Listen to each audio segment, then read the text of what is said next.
কৃষ্ণ কথা চ্যানেলে আপনাদের সকলকে স্বাগত। আজকে আমরা শুনে নেব এই ভিডিওর মাধ্যমে মহাদেবকে কি কি নিবেদন করবেন না, এবং 2 নম্বর শুনে নেব যে মহাদেবের আশীর্বাদ পেতে আমরা কি কি করব। চলুন জেনে নিই। শিব পুজোয় নিবেদন করবেন না এই 7 জিনিস, রুষ্ট হবেন মহাদেব। শিব পুজোয় বিশেষ কিছু জিনিস নিবেদন করা নিষিদ্ধ। শাস্ত্রমতে এই জিনিসগুলি নিবেদন করলে মহাদেব রুষ্ট হন। এখন চলছে শ্রাবণ মাস।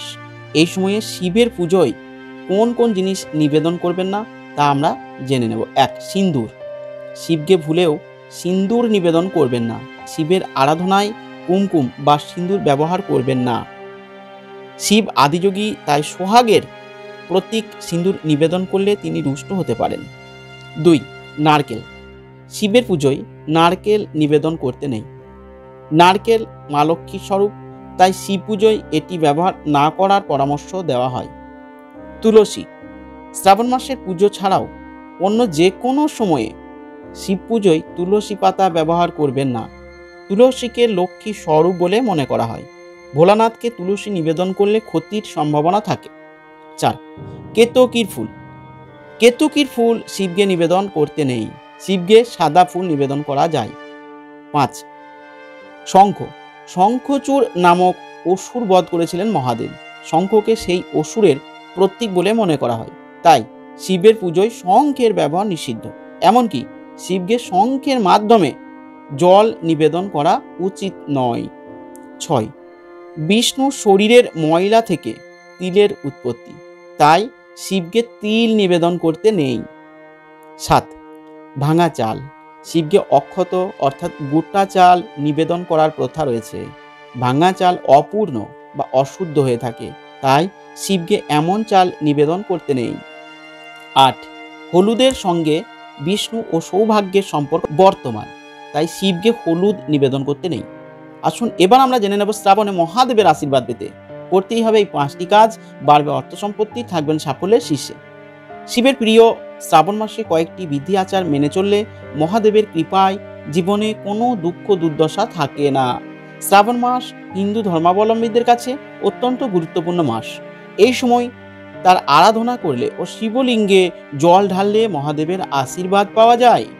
মনের খাঁটি ভক্তি নিয়ে দেবাদিদেবকে ডাকলে শ্রাবণে নিশ্চয়ই তার সাড়া পাওয়া যাবে। শ্রাবণ মাসে শিবকে তুষ্ট করার কয়েকটি উপায় বর্ণিত আছে জ্যোতিষশাস্ত্রে, জেনে নিন। শ্রাবণে কোন কোন কাজ করলে মহাদেবের আশীর্বাদ অবশ্যই আমাদের উপর থাকবে। 1. বেলপাতা নিবেদন। শিব পুজোয় বেলপাতা অত্যন্ত গুরুত্বপূর্ণ। শ্রাবণ মাসে মহাদেবকে প্রতিদিন বেলপাতা নিবেদন করুন। এই বেলপাতায় ওম নমঃ শিবায় লিখে দিন। এর ফলে মহাদেবের আশীর্বাদ আপনার উপর বর্ষিত হবে। ভোলে বাবার কৃপায় আপনার মনের সব ইচ্ছে পূরণ হবে। বেলপাতা মহাদেবের খুবই প্রিয়। বেলপাতা ছাড়া মহাদেবের পুজো সম্পূর্ণ হয় না। 2. শিব চালিসা পাঠ। মহাদেবের আশীর্বাদ পেতে শ্রাবণ মাসে শিবের পুজো করুন এবং শিব চালিসা পাঠ করুন। পুজোর পর আরতি করবেন। শ্রাবণ মাস শিব চালিসা পাঠ করলে আপনার পুজোর যাবতীয় ভুল ত্রুটি ক্ষমা করে দেন মহাদেব।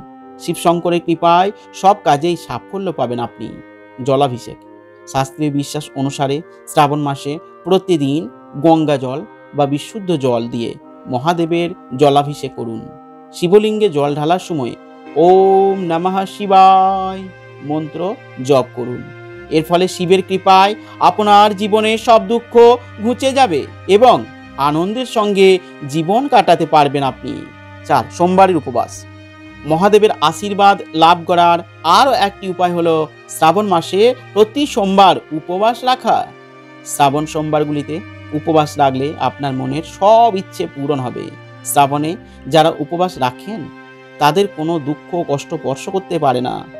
শ্রাবণ সোমবারে উপবাস রেখে শিব ও পার্বতীর পুজো করুন। এর ফলে অখণ্ড সৌভাগ্য লাভ করবেন আপনি। দাম্পত্য জীবন সুখের হবে এবং অবিবাহিতদের বিয়ের পথে বাধা থাকলে তাও কেটে যাবে। 5. মহাদেবের রুদ্রাভিষেক। শ্রাবণ মাসে রুদ্রাভিষেক করলে অসুখ বিসুখ, গ্রহদোষ, কালসর্পদোষ, অকাল মৃত্যুর ভয়, মানসিক কষ্ট সমস্ত কিছু দূর হয়ে যাবে। শ্রাবণে রুদ্রাভিষেক করলে সম্পদ বৃদ্ধি হয়, সব কাজে সাফল্য লাভ হয় এবং স্বাস্থ্য ভালো থাকে। শ্রাবণ মাসে যে কোনো দিন রুদ্রাভিষেক করা যায়। তাই আসুন আমরা আমাদের জীবনকে সার্থক করতে প্রত্যেক দিন ওম নমঃ শিবায় মন্ত্রটি জপ করি। এই মন্ত্রটি জপ করলে জীবনের সমস্ত সমস্যা থেকে মুক্তি পাওয়া যায়। প্রতিদিন এই মন্ত্র জপ করা উচিত। ওম নমঃ শিবায় মন্ত্রের অর্থ শিবকে নমস্কার করছি। প্রতিদিন 108 বার এই মন্ত্র জপ করা উচিত। এই মন্ত্রের প্রভাবে আপনার উপর শিবের আশীর্বাদ বজায় থাকে। নমস্কার সুধী ভক্তবৃন্দ, আপনাদের কাছে আমার একটাই অনুরোধ, কমেন্টে একবার লিখুন ওম নমঃ শিবায়।